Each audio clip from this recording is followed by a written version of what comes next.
What's up, everybody? It's your boy Coach, and we're here last day, Sunday, at Anime North Texas 2017. And we got a super special treat for you guys. All our Dragonball fans, we know you've been watching the show, you've been dedicated to everything, and we finally got somebody that you want to see on here. My man, Mr. Josh Martin, was here in the flesh at Anime North Texas 17. What's up, man? Yeah, thank you for coming on and doing this, man. Thank you for having me, Prince. We got to talk. Go ahead. You're known for probably some of the most iconic characters in Dragon Ball history. Luckily. Yeah, thank you. Thank you. Majin Buu. Wait, who else? We missed it. Majin Buu's the biggest one. We got Fat Buu, Kid Buu, Evil Buu. I do all but Super Buu. And then I got all those. Yeah, got Commander Red from Dragon Ball. Okay. Android 15 from Dragon Ball Z. Just the list keeps going and going. Yosaku from One Piece. Mason from Full Metal Alchemist. Yeah. Ace Attorney's coming out, and I did Larry Butts. Oh, you were on the Phoenix Wright show, the Ace Attorney? Yes, it's coming out. Oh my gosh. Yep, the new series is coming out, and I got a part on that. Bro, yeah, you talked to a guy that played all those games for the DS. Yeah, right on. So I'm down for that. Okay, now some of the characters have been recast, but I think you're gonna dig them. Oh man, I'm all over this. Yeah, right. I'm all over this. So cool, we get you here. Let's talk about this career, man. We know it's acting, but what was the first gig? How did you get that first one? Well, first voice acting gig was Big Boo. Really? Big Boo, yeah. So the first one out the gate, you just boom. Well, there's more to it. There was a few years leading up to it that put me in that position. You know what I mean? I tell everybody. Me and my friend Chris Rager, who does Mr. Satan and a lot of other things, we met in acting school. Okay. And we did comedy troupes together. And so one of the comedy troupes we did, one of the characters I did was the Pillsbury Homeboy. Oh, okay. First of all, you got me right. Yeah, right. So I could do a pretty good Pillsbury Doughboy. And then our idea was he got jumped on his way home from school one day by the Keebler Elves. Okay. Flipped a switch in his head and turned him into a gangster rapper. I redid Snoop Dogg's What's My Name. Oh, man, you got me hyped. Yeah, we need that to come back.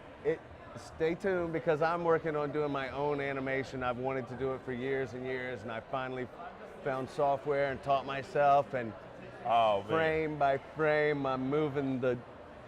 Anyway, it's coming. Stay. We need that when it comes back. So anyway, I was doing it. Mike McFarlane was also in the comedy troupe with us, Master Roshi. He brought Sabbath to the show. Okay. Cast Chris as Mr. Satan. He came back and saw me do Pillsbury, and he's like, we have this big fat pink character that's coming up in the storyline. I think that might fit. So I went in and read and did that voice. And where did that voice come from, man? it was just Pillsbury Doughboy, and we were doing just rehearsing, and my friend said, hey, what voices do you do? And I did, nothing says loving like my crescent rolls. Right?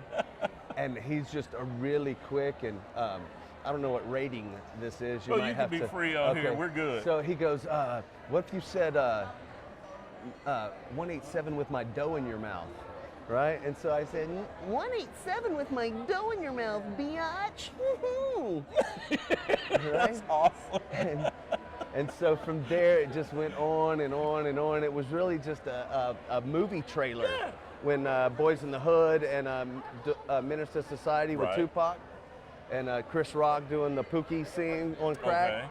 So the idea was that, you know, he got so twisted, he moved on to acting and got into crack and all this stuff, and then that's good stuff, man. That's good stuff. Yeah. That's good stuff, and that's where the voice is. It is, yeah. So it kind of really cute. The idea was that this cute little sweet voice would say rude things, you know, and so that's what made it funny. That's my life story. Yeah, right. That's my life story. That's how I got here. You're right. So that's the thing that we get. So we see you do this. How many years is it now total that you've been doing Boo? It's 17. Wow. Yes. Man. I didn't even know. Sorry, I didn't know what Dragon Ball Z was until I got it. I didn't know what it was. And you know, with the internet wasn't what it is now. Oh yeah, no. You couldn't just go and grab things. You couldn't just go and see it unless you had been a fan and got those tapes and did the manga, and that just wasn't on my radar at the time. People don't know how hard we used to work to get anime back in the day. I had no idea. So Much Yeah. love to you. Bro, Yeah, putting that man. work in. I'm telling you, you did some things for us, and the community. Like, what's so cool about it is the weekend we were coming here last night, it was those episodes were playing on Toonami, and we were just kind Yeah. of laughing like, you know, Josh is here. We really should go find this guy. He's here. And it happens. It happened. We found him. Yeah, I'm glad you did. Thanks for having me, man. Man, I saw you do something, and I got to give you props for this. What's that? A little kid came by the table after you guys did your panel a Okay. little while ago, All right. and you did Boo's voice, and he lost it. He man. did, yeah. I just like, dude, I that love was a heartwarming thing. That kid lost it. I was just like, is he gonna be okay? This kid. I was wondering if he had like turned the waterworks on or not. Yeah, but dude, because his face covered it. And I was Yeah, like, yeah. oh, I can't believe this is happening. You made that kid's year with that. it's cool, and that's why, you know, me and Chris talk about it all the time. That's why we come to the conventions, because as cool as it is to get in the booth and make some money and be silly and stuff, you do it and then you're done, and you don't know if anybody liked it, anybody watched it, or anything until you show up, and then people are like, oh my God, you made my childhood, and you just think, Yeah, that's awesome. It was worth it, bro. So where are you going next? Any big conventions for the rest of the year? What's the next one for you?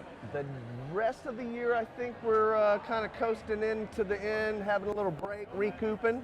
Nice. But as soon as January comes, we're going to be in Miami. Wow. Okay. We got Pigeon Forge, Tennessee coming up at the end of next year. We got Kamehacon. You already know your boys all over. You know that. Kamehacon. We're going to see everybody there. Yeah, It's going to be Kamehacon, we have been giant. on that. The fan letters we got, please go to Kamehacon, have been crazy. So Stupid. The idea didn't take very long to jump off, and once it jumped off, it took even less time for it to oh man, no. get as big as it's going to be. If you don't come to this one, good luck Yeah. getting into the rest of Bro, them. Kamehacon is if you're a Dragon Ball fan, you don't even get to say you're a Dragon Ball fan if you don't try to make it to Kamehacon. The voice Everybody talent in at one that place. One place. One place at All once. all the shows, boom, right there. You All got to of go them. to that one. Come on. Well, man, dude, once again, I got to thank you just for coming on here No, and doing thank this you, for us, man. man. Appreciate you. Always appreciate seeing Yeah, you out anytime. here doing this. We definitely, if anybody wanted to follow you, where do they find you on social media? All of them. Facebook, Instagram, Twitter, Josh Martin. Josh Martin, there you go. Ladies and gentlemen, you got no excuse not to follow the great. He's right here. Yes.